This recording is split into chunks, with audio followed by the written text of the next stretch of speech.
وَرَجُلٌ قَلْبُهُ مُعَلَّقٌ فِي الْمَسَاجِدِ. 7 چیزیں ہیں، 2 چیزیں بتا چکا ہوں، اور اب میں کسی کو کھڑا کر کے ان 7 چیزوں کو پوچھوں گا، دیکھیں کتنی غور سے سن رہا ہے. 7 چیزیں جو بتائی تھی نا، اور جس کا سر جھکا ہوگا اسی کو پہلے کھڑا کروں گا. یاد رکھیے 7 چیزیں پہلے پھر سن لو. پہلی چیز عدل و انصاف کرنے والا. دوسری چیز نوجوان. لاسٹ میں پوچھوں گا کسی کو کھڑا کر کے.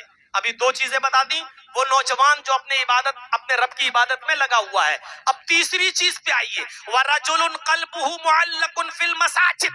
وَرَجُلٌ قَلْبُهُ مُعَلَّقٌ فِي الْمَسَاجِدِ. تیسرا وہ آدمی اللہ کے عرش کے سائے میں ہوگا جس کا دل نماز کی طرف لٹکا ہوا ہے. اس طرح کیوں بیٹھے ہو؟ ارے بیٹھ جاؤ، چپل اتار کے اس کے اوپر بیٹھ جاؤ. تم تو ایسے بیٹھے ہو، لگ رہا ہے جیسے یہاں لیٹرین کر رہے ہو. ہاں، اس پہ ایسے بیٹھ.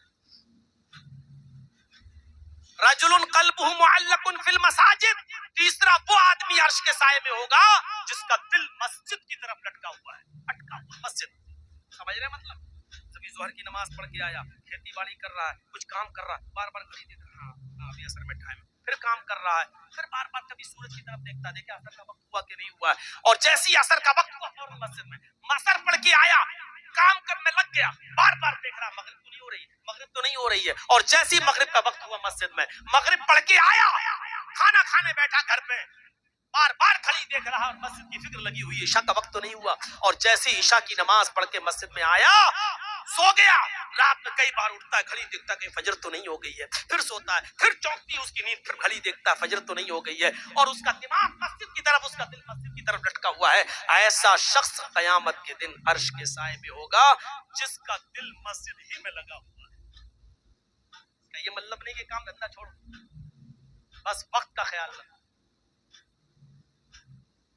میرے پیارے ساتھیوں، حضرت مصعب رضی اللہ تعالیٰ عنہ نے عامر ابن عبداللہ ابن زبیر کا ایک واقعہ نقل کیا ہے کہ جب ان کے انتقال کا وقت آیا، بہت بیمار ہوئے اور زندگی سے بیچارے مایوس ہو گئے، بستر پر لیٹے ہوئے تھے. اتنے بیمار تھے کہ ان کا اٹھنا بیٹھنا سب محال تھا. لیکن اس بیماری کے باوجود جب ان کے کان میں آذان کی آواز گئی، اللہ اکبر اللہ اکبر اللہ اکبر اللہ اکبر، فوراً اپنے گھر والوں سے اور اپنے رشتہ داروں سے کہنے لگے کہ مجھے اٹھا دو، مسجد تک مجھے پہنچا دو. یہ مغرب کی نماز کا وقت تھا. مغرب کی اذان کی آواز ان کے کانوں میں گئی. کہنے لگے اے میرے گھر والوں، اے میرے بچوں، اے میرے عزیزوں رشتہ داروں، مجھے میری مسجد تک پہنچا دو. بیٹوں نے کہا، بھتیجوں نے کہا، بھانجوں نے کہا، عزیزوں نے کہا آپ بہت بیمار ہیں، لیٹے لیٹے اسی گھر میں نماز ادا کر لیجئے. عامر ابن عبداللہ ابن زبیر جواب دیتے ہیں کیسی باتیں کر رہے ہو؟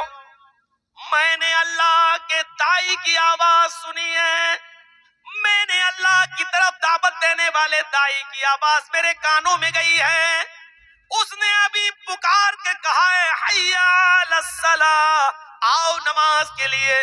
اے میرے عزیزوں، اے میرے بچوں، اے میرے رشتہ داروں، اللہ کی دعوت دائی کی آواز سن کر بھی میں لبیک نہ کہوں تو مجھ سے بڑا بد نصیب کون ہوگا، مجھ سے بڑا بدقسمت کون ہوگا؟ کہ نہیں، مجھے جانا ہے مسجد میں. ضد کی، اتنی ضد کی. مصعب ابن عمیر کہتے ہیں حضرت مصعب کہ ان کو ان کے رشتہ داروں نے اٹھا لیا اور اٹھانے کے بعد سہارا دے کر ان کو مسجد تک پہنچا دیا. وہ مسجد میں گئے، امام صاحب مصلی پر کھڑے تھے، یہ بیٹھ گئے اور بیٹھ کر نماز ادا کرنے لگے، امام کے پیچھے نماز. اس حال میں بھی اب آپ اندازہ لگائیے کہ کتنے بیمار تھے. ابھی آپ کو پتا چلے گا. جب پہلی رکعت کی قیام ختم ہوا، رکوع میں گئے، رکوع میں گئے، انہوں نے رکوع میں بھی بیٹھ کر رکوع کیا، سبحانک اللہم ربنا و بحمدک اللہم اغفر لی دعا پڑا. اس کے بعد میں یہ سجدے میں گئے. پہلی رکعت کا سجدہ ہے. سجدے میں بھی انہوں نے دعا کی سبحانک اللہم ربنا و بحمدک اللہم اغفر لی. اور پہلا سجدہ کرنے کے بعد جب اٹھے امام نے دوسرا سجدہ نہیں کیا. ابھی یہ دعا پڑھ ہی رہے تھے رب اغفر لی رب اغفر لی. اتنا پڑا اور غشی آئی زمین کے اوپر وہیں گر گئے. اور جیسے ہی گرے پہلی رکعت میں ہی ان کی روح قفس عنصری سے پرواز کر گئی. عامر ابن عبداللہ ابن زبیر مغرب کی پہلی رکعت میں ہی انتقال کر گئے. اب آپ اندازہ لگائیں انتقال جیسی کنڈیشن, لیکن کیا کہہ رہے ہیں کہ اللہ کے دائی کی آواز میرے کانوں تک پہنچ گئی ہے اور میں اللہ کی آواز پر, اس کی دعوت پر میں لبیک نہ کہوں, میں مسجد نہ جاؤں, یہ کیسے ہو سکتا ہے؟ مجھے مسجد لے چلو. یعنی اس کنڈیشن میں بھی ان کا دماغ اور ان کا ذہن اور ان کا دل مسجد کی طرف لگا ہوا ہے. یہ لگاؤ ہمارا ہونا چاہیے مسجد کے ساتھ. کتنے لوگ ہیں جن نماز پڑھتے ہیں مانتا ہوں, لیکن ہر وقت مسجد کی طرف دماغ لگا رہے, دل لگا رہے. کس کے پاس؟ ایک واقعہ سیر اعلام النبلہ کے اندر درج ہوا ہے. آپ اس واقعے کو پڑھیں گے تو تعجب کریں گے. اس میں تو عبید اللہ القواریری کا واقعہ نقل ہوا ہے. عبید اللہ القواریری جو ہر وقت مسجد میں نماز پڑھنے جاتے تھے اور جن کی پہلی تکبیر بھی کبھی فوت نہیں ہوتی تھی, بصرہ کے رہنے والے. اور ایک دن ان کے گھر پہ کوئی مہمان آ گیا. مہمان کی خاطر مدارات کرتے کرتے اتنی دیر ہو گئی کہ عشاء کی نماز کا وقت نکل گیا. یہ جلدی سے اس کو کھلانے میں لگ گئے اور جب تک مہمان نے کھانا کھایا تو کہا کہ اب میں مسجد میں جا رہا ہوں نماز پڑھنے کے لیے. عبید اللہ القواریری جیسی مسجد کی طرف نکلے, نماز پڑھنے کے لیے جانے لگے. جب بصرہ کی مسجد میں پہنچے تو کیا دیکھتے کہ وہاں سے لوگ نماز پڑھ کے نکل رہے ہیں. پوچھا لوگوں کیا جماعت ختم ہو گئی؟ فرمایا ہاں. دوسری مسجد میں گئے, پتا چلا ادھر بھی جماعت ہو گئی. تیسری مسجد میں گئے, پتا چلا کہ ادھر بھی جماعت ہو گئی. سوچا کہ اب جماعت کہیں نہیں ملے گی, چلو اپنے گھر پہ نماز پڑھ لیتے ہیں. اب عبید اللہ القواریری جب اپنے گھر پہ آئے تو کہنے لگے, آئے میری بیوی, اللہ کے نبی صلی اللہ علیہ وسلم نے فرمایا جماعت کے ساتھ نماز پڑھنا اکیلے نماز پڑھنے سے, تنہا نماز پڑھنے سے 27 گنا زیادہ درجہ رکھتا ہے. یعنی جماعت کا ثواب 27 گنا زیادہ ملتا ہے تنہا نماز پڑھنے سے. اس لیے میں آج عشاء کی نماز 27 بار پڑھوں گا. عبید اللہ القواریری عشاء کی نماز پڑھنے کے لیے کھڑے ہو جاتے ہیں. ایک مرتبہ 4 رکعات پڑھ لی, دوبارہ پھر کھڑے ہو گئے, پھر عشاء کی 4 رکعات دوبارہ پڑھ لی, پھر کھڑے ہو گئے, پھر عشاء کی نماز 4 رکعات تیسری بار پڑھ لی, پھر کھڑے ہو گئے, اور چوتھی بار, پانچویں بار, چھٹی بار انہوں نے عشاء کی نماز کو 27 بار پڑھا, یہ سوچ کر کہ اب مجھے جماعت کا ثواب مل گیا ہوگا. 27 بار نہیں, 27 جماعت کے برابر ثواب پانے کے لیے 27 بار پڑھا. وہ 27 عشاء نہیں تھی, بلکہ اس نماز کو جماعت کے برابر ثواب مل جائے اس لیے 27 بار پڑھا.